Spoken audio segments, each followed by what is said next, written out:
Welcome to 10 minute chemistry. তো আজকে আমরা শুরু করতে যাচ্ছি পিভি ইকুয়াল টু এনআরটি সমীকরণটির প্রতিষ্ঠা। এটা খুবই ইম্পর্টেন্ট, খুব ফ্রিকোয়েন্টলি এটা পরীক্ষাতে দেখা যায়, চলে আসে খুব, ঠিক আছে। এটা আর হচ্ছে চার্লস ও বয়েলের সমন্বয় সূত্র, এটা এই দুটো ভীষণই ইম্পর্টেন্ট। তো আজকে আমরা এটা শিখবো। চার্লস ও বয়েলেরটা তো শেখা হয়ে গেছে, তোমরা যদি আগের ভিডিওগুলো না দেখে থাকো তাহলে অবশ্যই গিয়ে আগের ভিডিওগুলো দেখে আসো, তারপর এই ভিডিওটা দেখো, ঠিক আছে। তো চলো শুরু করা যাক। পিভি ইকুয়াল টু এনআরটি সমীকরণ। এখানে প্রথমেই দেখো পি কি, পি হলো গ্যাসের চাপ, ভি হলো গ্যাসের আয়তন, এন হলো মোল সংখ্যা, আর হলো একটি ধ্রুবক, সেটা আস্তে আস্তে আমরা দেখব কি নাম, সর্বজনীন গ্যাস ধ্রুবক বলা হয়, আর টি হলো টেম্পারেচার মানে উষ্ণতা।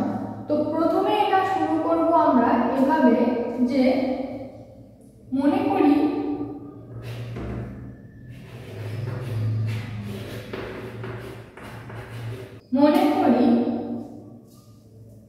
পি চাপে যার যেটা নাম সেটা তাকে উল্লেখ করে লিখব। পি চাপে টি উষ্ণতায় পি চাপে ও টি উষ্ণতায় এবার আসি এর মল।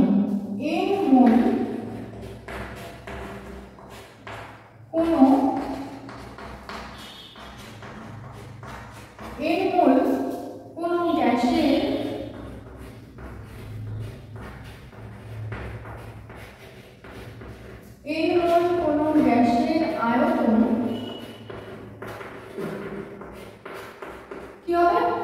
আয়তনকে আমরা ভি দিয়ে লিখি, আয়তন ভি। তাহলে প্রথমেই আমরা যার যেটা নাম সেটা তাকে উল্লেখ করে লিখলাম যে পি চাপে ও টি উষ্ণতায় এন মোল যে কোনো গ্যাসের আয়তন হলো ভি, ঠিক আছে। এবার একে একে আমরা যে বয়েল, চার্লস, অ্যাভোগাড্রো সূত্রগুলো করেছিলাম সেগুলো অ্যাপ্লাই করব, মানে তার গাণিতিক রূপগুলো লিখব। তাহলে লিখে নিই যে বয়েলের সূত্র অনুযায়ী, সুতরাং বয়েলের সূত্র অনুযায়ী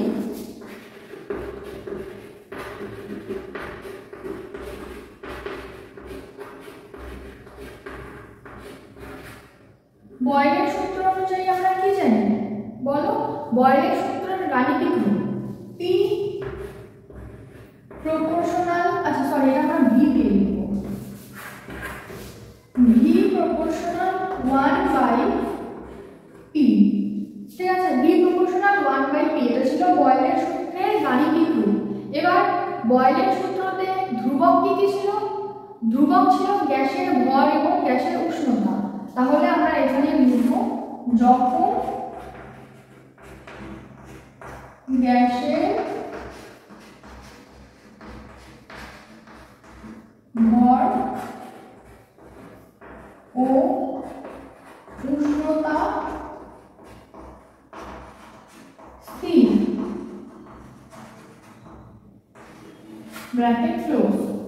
ভর এবং উষ্ণতা যখন স্থির তখন বয়েলের সূত্রে আমরা পাই ভি প্রপোর্শনাল 1/p। এবার আমরা লিখব চার্লসের সূত্র অনুযায়ী।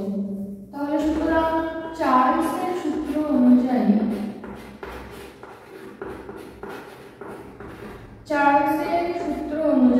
আমরা কি পাই? চার্লসের সূত্র অনুযায়ী আমরা দেখেছিলাম ভি প্রপোর্শনাল ছিল টি, গ্যাসের আয়তন গ্যাসের পরম উষ্ণতার সঙ্গে ছিল সমানুপাতিক, ভি প্রপোর্শনাল টি। এবং এক্ষেত্রে কি কি ধ্রুবক ছিল? গ্যাসের চাপ এবং গ্যাসের ভর। যখন এখানে লিখতে হবে যখন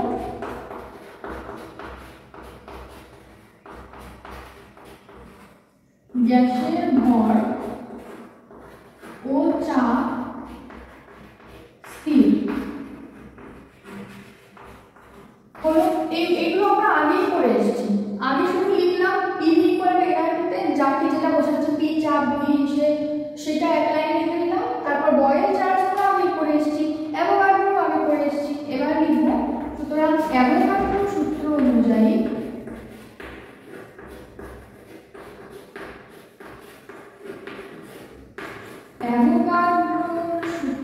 অনুযায়ী, আমি এখানে ডট ডট দিয়ে লিখছি, তোমরা ঠিকঠাক মতো লিখে নিও। অ্যাভোগাড্রো সূত্র অনুযায়ী, অ্যাভোগাড্রো সূত্রতে কি পেয়েছিলাম? আমরা পেয়েছিলাম ভি প্রপোর্শনাল এন, আয়তন গ্যাসের মোল সংখ্যার সমানুপাতিক, ভি প্রপোর্শনাল এন। এবার এখানে লিখতে হবে যখন চাপ ও উষ্ণতা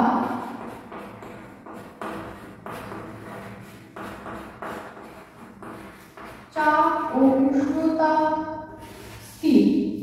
এবার একটা কথা বলি, বইতে তোমরা দেখবে যে বয়লিং সূত্রের এখানে লেখা আছে যখন উষ্ণতা এবং এন মানে মোল সংখ্যা স্থির।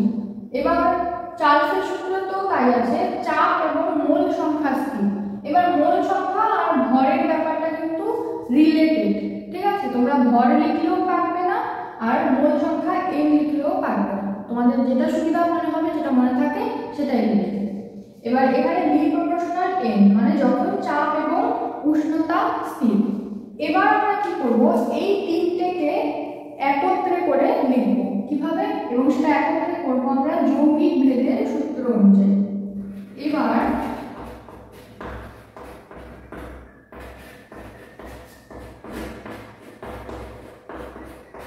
যৌগিক ভেদের সূত্র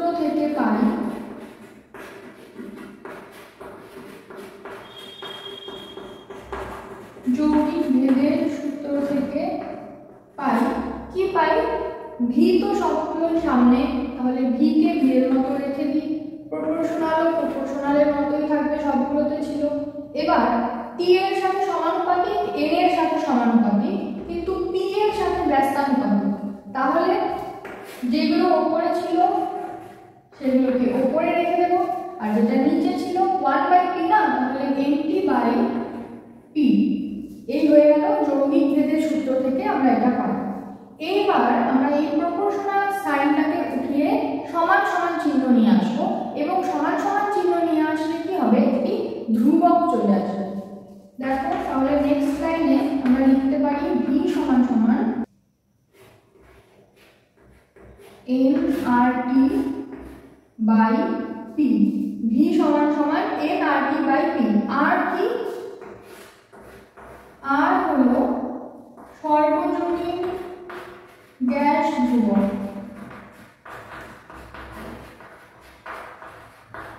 সর্বজনীন গ্যাস ধ্রুবক, এই হলো একটা ধ্রুবক হলো আর। আর কে ইন্ট্রোডিউস করলাম আমরা এখানে, আর সমান সমান চিহ্নটা নিয়ে আসলাম। এবার আমাদের হয়ে গেল, গুণ করে দিলেই হয়ে যাবে PV nRT। এটাই ছিল আমাদের প্রমাণ করার জন্য। তাহলে আমাদের সূত্র প্রমাণিত PV nRT। এটা ভীষণই ইজি লাগবে তোমাদের। প্রথমে যেগুলো আমরা জানি, পি চাপে, টি উষ্ণতায়, এর মোল কোনো গ্যাসের আয়তন, ভি। তাহলে বয়লের সূত্র অনুযায়ী আমরা যেটা জানি সেটা, তার ধ্রুবকগুলো পাশে। চার্লসের সূত্র থেকে যেটা জানি সেটা পাশে ধ্রুবক। অ্যাভোগাড্রো সূত্র থেকে যেটা জানি সেটা লিখে দেব, পাশে ধ্রুবক। এরপর যৌগিক ভেদের সূত্র থেকে আমরা এটা পাই, এখান থেকে তারপর হচ্ছে এই চিহ্নটাকে উঠিয়ে সমান সমান চিহ্ন নিয়ে আসবো এবং একটি ধ্রুবককে ইন্ট্রোডিউস করাবো। তারপর বজ্রগুণন করলেই পিভি nRT সমীকরণ আমাদের প্রতিষ্ঠা হয়ে যাবে। তো আশা করব এই প্রতিষ্ঠাটা তোমরা ভালো করে রাখবে এবং বুঝতে কোথাও কোনো অসুবিধা হয়নি। আর যদি কোথাও কোনো অসুবিধা হয়ে থাকে তাহলে নিচে কমেন্ট সেকশনে তোমরা জানাতে পারো। আজকের ক্লাস এই অবধিই থাকছে, নেক্সট ক্লাসে আবার দেখা হচ্ছে। Thank you so much for watching.